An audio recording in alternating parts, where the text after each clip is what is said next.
थोडं मागे हो थांबा एक मिनिट फोटो मागे एक मिनिट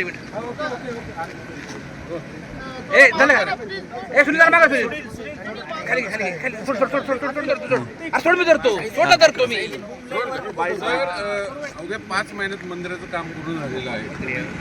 1.5 वर्षाचे काम होतं. आता तुम्ही पाहणी केली, दर्शनही झालंच असेल, पूजाही केली. मला अतिशय समाधान आहे. भीमाशंकर ज्योतिर्लिंग ज्याला संपूर्ण देशामध्ये मोठी मान्यता आहे, त्या ठिकाणी या ज्योतिर्लिंगाचं संपूर्ण काम आपण सुरू केलं होतं, ज्याच्यामध्ये मूळ मंदिर जे आहे त्या मंदिराचा सभामंडप, त्याचा जीर्णोद्धार आहे आणि परिसर विकास देखील आहे. आणि अतिशय वेगाने प्रशासनाने या ठिकाणी काम केलं आहे. जिल्हाधिकारी असतील, PWDचे आमचे अधिकारी असतील, इथले सगळे जिल्हा प्रशासनातले अधिकारी असतील, या सगळ्यांचं मी मनापासून अभिनंदन करतो की अतिशय चांगल्या प्रतीचं काम, अतिशय वेगाने काम त्यांनी या ठिकाणी केलं आहे. आणि आता जो परिसर विकास होणार आहे त्याच्यामध्ये अतिशय सुंदर अशा प्रकारे इथलं संपूर्ण परिवर्तन होणार आहे.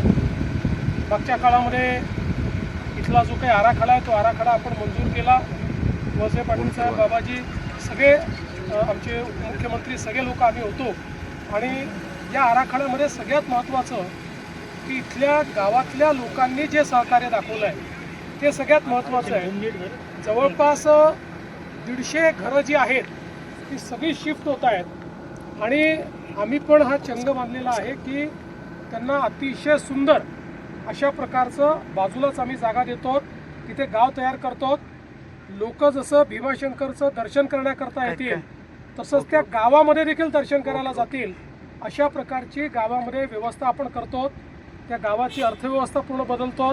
त्या ठिकाणी सुंदर अशा प्रकारची ही व्यवस्था झाल्यामुळे एकूणच जागा देखील जास्त मिळणार आहे आणि इतरही ज्या गोष्टी या ठिकाणी होत आहेत त्या सगळ्या गोष्टींमुळे मला असं वाटतं की पुढच्या काळामध्ये इथे येणाऱ्या भाविकांची संख्या 5 ते 10 पटीने वाढेल. कारण लोकांना येणं सुगम होणार आहे. 2 रस्ते आपण तयार करतो आहोत, जाण्याचा वेगळा, येण्याचा वेगळा, त्यामुळे या ठिकाणी कुठलंही ट्रॅफिक जाम होणार नाही. काही आपण इलेक्ट्रिक वाहनं देखील या ठिकाणी ठेवतो की जे सिनियर सिटीजन्स आहेत त्यांना चालावं लागू नये. दुकानं नीट व्यवस्थित मांडतो आहोत की कोणालाही अडचण येऊ नये आणि दुकानदारांनी अडचण येऊ नये. हा ST स्टँड असेल किंवा बाकी सगळ्या गोष्टी असतील, या सगळ्याचं अतिशय सुव्यवस्थित प्लॅनिंग हे आपण या ठिकाणी केलेलं आहे. आणि मला आनंद आहे, आज ही सगळे जो भाग आहे हा मी स्वतः बघितला आणि जे काम चाललं आहे ते बघितलं.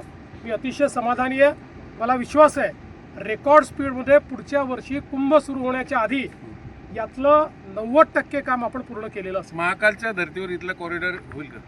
नाही, हा अजून वेगळ्या पद्धतीचा होतो आहे. महाकाल हे एक आपल्याला माहिती आहे की उज्जैन गाव आहे, मोठं शहर आहे.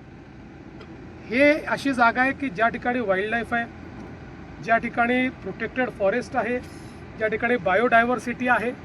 त्यामुळे कुठेही त्याला धक्का न लागता किंबहुना बायोडायव्हर्सिटी वाढवता कशी येईल, फॉरेस्टला अधिक आपल्याला चालना कशी देता येईल असा विचार करून इथला कॉरिडॉर तयार होतो आहे. त्यामुळे हा नैसर्गिक कॉरिडॉर असेल, हा सुंदर कॉरिडॉर असेल. लोकांना अतिशय नैसर्गिक, म्हणजे जे आपण म्हणतो की शिवशंकर कुठे असतात तर ते अशा ठिकाणी असतात की जिथे फक्त प्रसन्न वातावरण असतं, जिथे निसर्ग असतो. असा निसर्ग हा इथे पाहायला मिळतो. 2 दिवसामध्ये भीमाशंकर पावले साहेब दिसले, ते मुख्यमंत्री झाले. आज तुम्ही इथं आलेत मुख्यमंत्री म्हणून, PM होण्याची ऑब्व्हियसली एक मला आज एवढंच हवं आहे की अल निनोचं वर्ष आहे, त्यामुळे भीमाशंकराचा आशीर्वाद मिळावा आणि पाण्याचं डेफिसिट कमी व्हावं, एवढीच भीमाशंकराला आज प्रार्थना आहे. 2 दिवसामध्ये दर्शन व्हायला चालू होते. 5 महिन्यापासून दर्शन बंद आहे. कामं मोठ्या प्रमाणात शिल्लक आहेत. दर्शन म्हणजे व्यवस्थित होईल, भाविकांचं निश्चित व्यवस्थित होईल. खरं म्हणजे आजपर्यंत इतक्या वेगानं काम झालेलं एकही तीर्थक्षेत्र आपल्याला पाहायला मिळणार नाही, ज्या वेगाने काम झालं. अर्थात पॅरलली आता मिनिमम कामं करून दर्शन सुरू करू, पण दर्शन फार काळ बंद ठेवता येत नाही.